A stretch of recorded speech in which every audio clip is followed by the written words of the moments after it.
पूरे चैप्टर में जो फ्रिक्शन ऑफ टू बॉडीज़ होता है, जो दो बॉडीज़ कनेक्टेड होता है उनके बीच का फ्रिक्शन निकालना, ये सबसे डिफ़िकल्ट पार्ट है इस चैप्टर का। तो इसमें जो है टोटल 2 पार्ट होते हैं।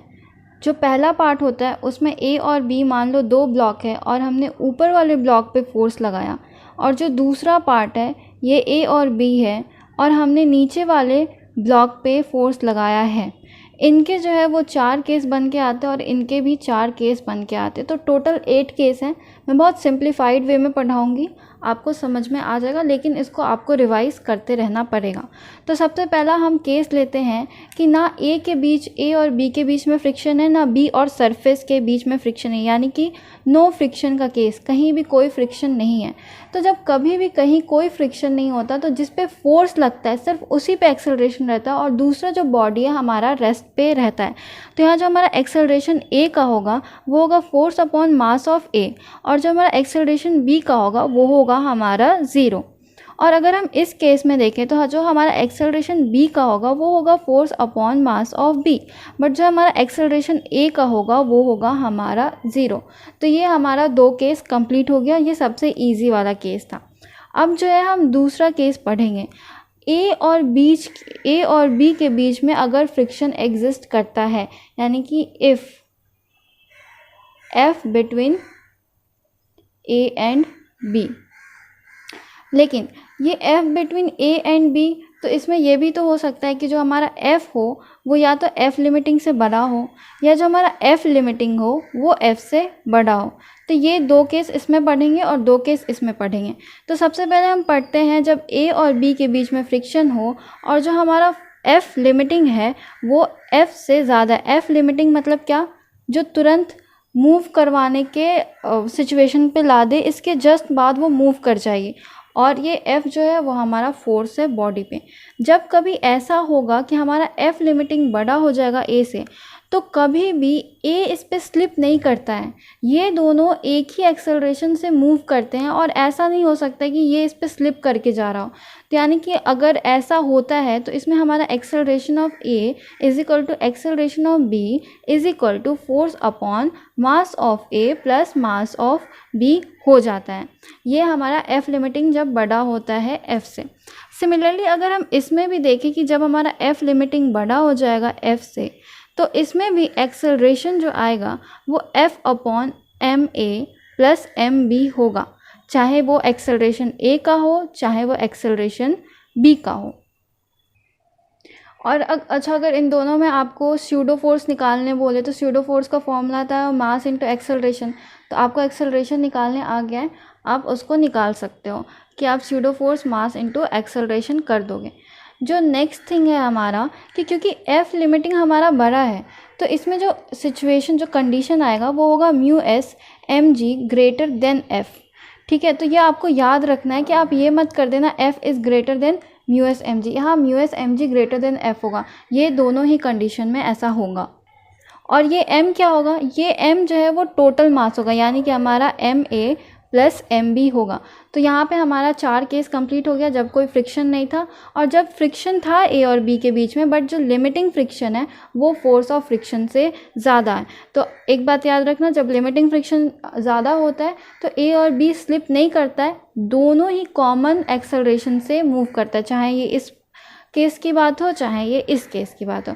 जो हमारा तीसरा है वो हम पढ़ते हैं जिसमें हमारा फोर्स अप्लाइड जो होता है वो हमारा लिमिटिंग फ्रिक्शन से बड़ा है। तो आप इसको देख के क्या समझ सकते हो कि अब मेरा फोर्स ज़्यादा हो चुका है, यानी कि ये बॉडी मूव कर सकती है। तो जब बॉडी मूव करती है तो उसके लिए हम एक टर्म लाते हैं जिसको बोलते हैं म्यू के एम जी फोर्स के लिए, और आप जानते हो जो म्यू के है वो काइनेटिक यानी कि मूविंग डायनेमिक वाले का होता है म्यू। अब जो है इसका कंडीशन बनता है, तो ए और बी दोनों का फ्री बॉडी डायग्राम बनाते हैं। फ्री बॉडी डायग्राम बनाने आना बहुत ज़रूरी है। तो पहले जो है हम ए का फ्री बॉडी डायग्राम बनाते हैं। ये मान लो हमारा बॉडी ए है, फोर्स हमारा ऐसे जा रहा है। जब हम फोर्स इधर लगाते हैं तो फ्रिक्शन फोर्स अपोजिट में, यानी कि ये हमारा एफ एल हुआ जो अपोजिट में आया, लेकिन ये एफ एल नहीं होगा। क्यों? क्योंकि ये मूव कर रहा है तो यहाँ पे एफ के होगा, यानी कि काइनेटिक फ्रिक्शन। और जब इधर फोर्स जा रहा है तो मास इंटू एक्सेलरेशन ए का इधर ही जाएगा। तो आप इसको लिखोगे एफ माइनस एफ के is equal to mass into acceleration of A.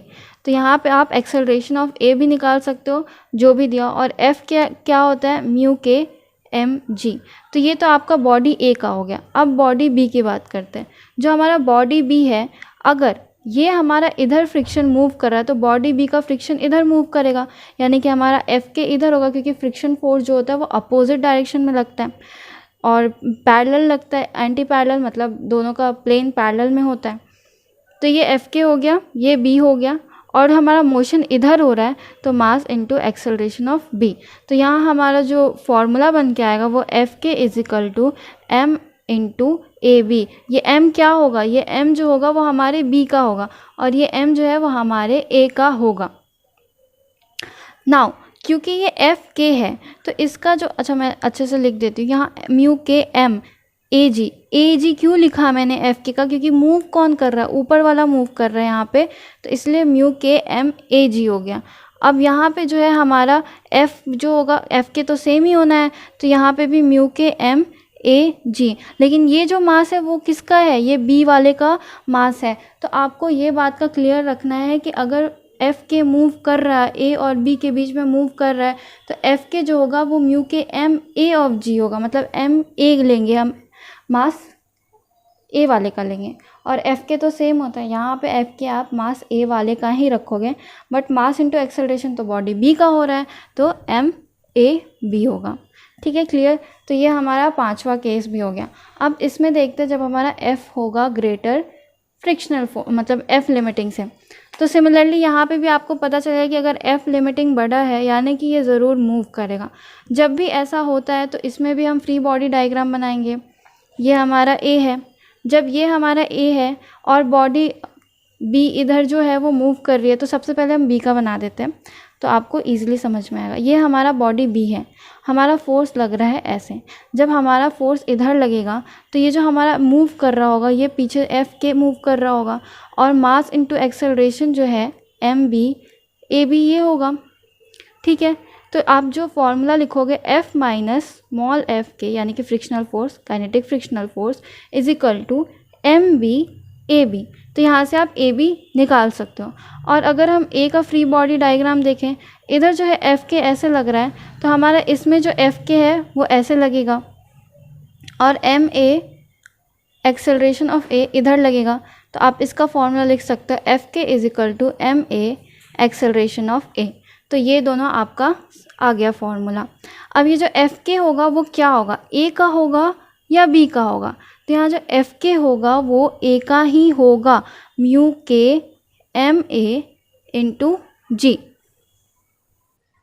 तो आप इसको एक ट्रिक की तरह याद कर सकते हो कि जो एफ के होगा वो ऊपर वाले का ही लेंगे, म्यू के एम जी में मास जो है वो हमारे ऊपर वाले का ही होगा, नीचे वाले का नहीं होगा, मास ऑफ ए।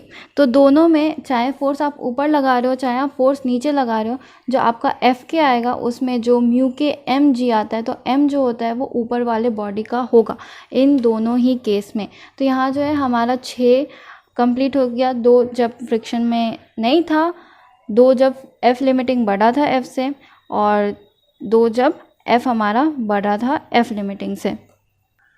अच्छा, अगर आपको बोल दे कि आप ए रिलेटिव निकालो, वैसे तो नीट के सिलेबस में बिल्कुल भी इतना हार्ड तो आता ही नहीं है, अगर फिर भी आपको ए रिलेटिव निकालने हैं तो मतलब क्या, A of A minus A of B निकालना है। आप यहाँ से ए बी निकाल सकते हो, आप यहाँ से ए निकाल सकते हो, उसके बाद आप आंसर निकाल सकते हो एफ ए रिलेटिव का।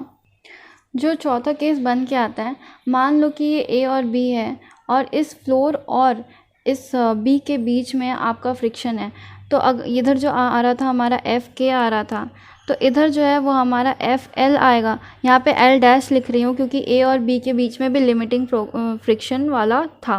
तो ये हमारा बी में एफ के इधर हो गया और हमारा जो एफ एल डैश है वो इधर हो गया, और एम ए बी भी होगा, एम बी ए बी भी होगा, वो इधर ही जाएगा। तो आप इसके फ्री बॉडी डायग्राम से लिख सकते हो कि F K minus F L dash is equal to M B A B. तो ये आपको अगर फ्री बॉडी डायग्राम आता है तो आप किसी भी तरह का क्वेश्चन सॉल्व कर सकते हो। अगर ये मान लो कि एफ़ लिमिटिंग हमारा बड़ा हो जाए, जब भी अगर एफ़ लिमिटिंग बड़ा हो जाएगा यानी कि ये मूव नहीं करेगा, तो उस केस में आपको ये चीज़ नहीं लिखना है। जब भी हमारा एफ़ एल डैश बड़ा हो जाएगा एफ़ के से, तो जो हमारा फोर्स आएगा ये बॉडी मूव नहीं करेगा, और फ्रिक्शन फोर्स जो होगा एफ़ जो होगा वो हमारे एफ़ अप्लाइड के बराबर हो जाएगा। यानी कि फ्रिक्शनल फोर्स, मान लो एफ़ जो है हमारा फ्रिक्शनल फोर्स जो है, फ्रिक्शनल फोर्स वो हमारे एफ़ के, एफ़ एल नहीं एफ़ के बराबर हो जाएगा, यानी कि म्यू के एम जी। मतलब एम जी आप देख लेना किसका भी, आप ऐसे एम जी ऐसा हो जाएगा। तो फ्रिक्शनल फोर्स यहाँ पे आ गया। ये आपका हो गया 7th केस कंप्लीट। अब दूसरे वाले में मान लो हमने जिसमें बी पे फोर्स लगाया हुआ था,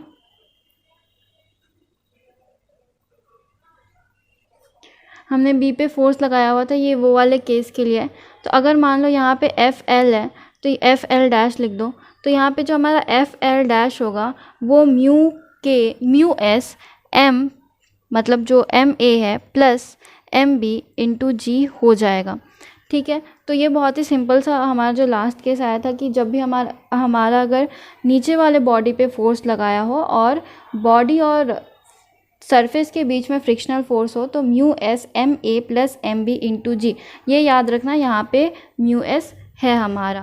सो that's all for the video. आप इस वीडियो को बार बार रिवाइज करना, 1.5x पे देख लेना, या आपने जहाँ भी इसे नोट किया है वहाँ से देख लेना।